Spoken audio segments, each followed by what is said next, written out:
আসসালামু আলাইকুম ওয়া রাহমাতুল্লাহ। বিশ্বের বিভিন্ন দেশে অবস্থানরত বাংলাদেশি প্রবাসী ভাই ও বোনেরা, আশা করি আল্লাহ রাব্বুল আলামিনের একান্ত মেহেরবানিতে আপনারা যে যেখানে আছেন সুস্থ অবস্থায় আছেন। আমি বাংলাদেশ জামাতে ইসলামীর পক্ষ থেকে এবং আমার নিজের তরফ থেকে আপনাদের সকলের শারীরিক মানসিক সুস্থতা কামনা করছি এবং দোয়া করছি আল্লাহ তাআলা যে যেখানে আছেন সেখানে যেন সবাইকে নিরাপদে সম্মানের সাথেই রাখেন। বাংলাদেশ আমাদের প্রিয় জন্মভূমি।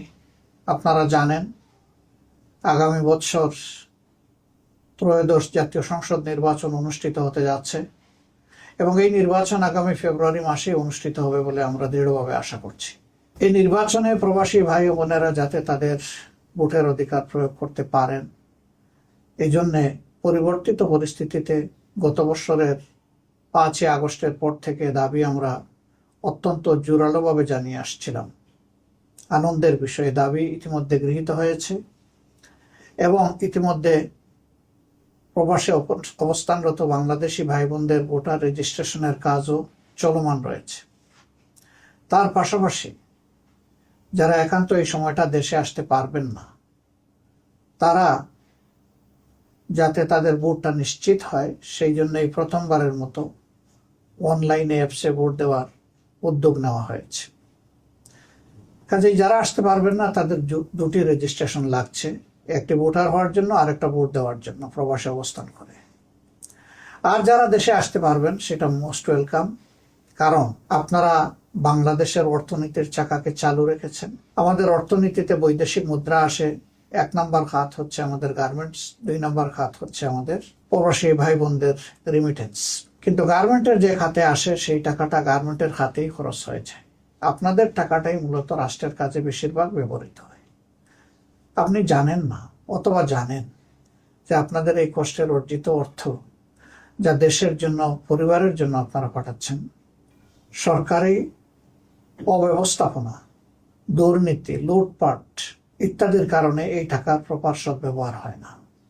আবার সেই জায়গায় আপনারা কোনো আওয়াজও সেভাবে তোলার সুযোগও দিতে পাননি। এবার ভোটার হওয়ার কারণে আপনাদের হাতে যে অস্ত্র এসেছে এটাকে প্রয়োগ করার মাধ্যমে আগামীতে এমন একটি সরকার ব্যবস্থাপনা গড়ে তোলার ক্ষেত্রে আপনারা গুরুত্বপূর্ণ অবদান রাখবেন বলে আমরা বিশ্বাস করি। আপনাদের আস্থা এবং বিবেচনা অনুযায়ী যেই দল কিংবা পক্ষ সরকার পরিচালনার দায়িত্বে পেলে জনগণের সম্পদের মালিক না হয়ে জনগণের সম্পদের পাহারাদার হবে এবং জনগণের সেবক হবে, সেই দলটার হাতেই আগামী দিনের চাবি দেশ পরিচালনার উঠুক, সেটা আমরা সকলে প্রত্যাশা করি, কামনা করি। বাংলাদেশ জামাত ইসলামী আপনাদের সকলের ভোটের অধিকারের প্রতি দারুণ শ্রদ্ধাশীল। এই জন্যে রিমিটেন্স যোদ্ধাদের সর্ববৃহৎ অথবা সবচেয়ে গুরুত্বপূর্ণ এই অধিকারটি তাদের হাতে তুলে দেওয়ার জন্য ছিল আমাদের লড়াই। এই লড়াই তখনই সার্থকতা পাবে যখন আপনারা ব্যাপক হারে ভোটে অংশগ্রহণ করবেন। আপনি অবশ্যই আপনার পছন্দের দল এবং প্রার্থীকে নির্বাচিত করবেন, এক্ষেত্রে আপনার পূর্ণ স্বাধীনতা রয়েছে।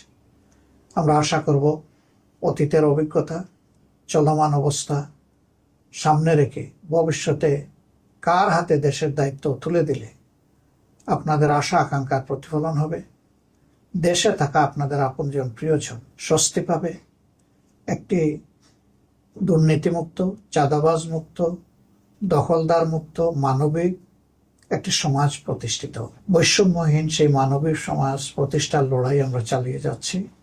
এই লড়াইয়ে আপনাদের সকলের দোয়া, ভালোবাসা, সমর্থন আমরা প্রত্যাশা করি। আপনারা ভালো থাকবেন।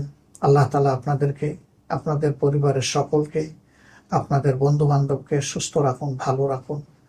প্রিয় দেশের জন্য দোয়া প্রত্যাশা করে আজকের মতো বিদায় নিচ্ছি। আসসালামু আলাইকুম ওয়া রাহমাতুল্লাহি ওয়া বারাকাতুহু।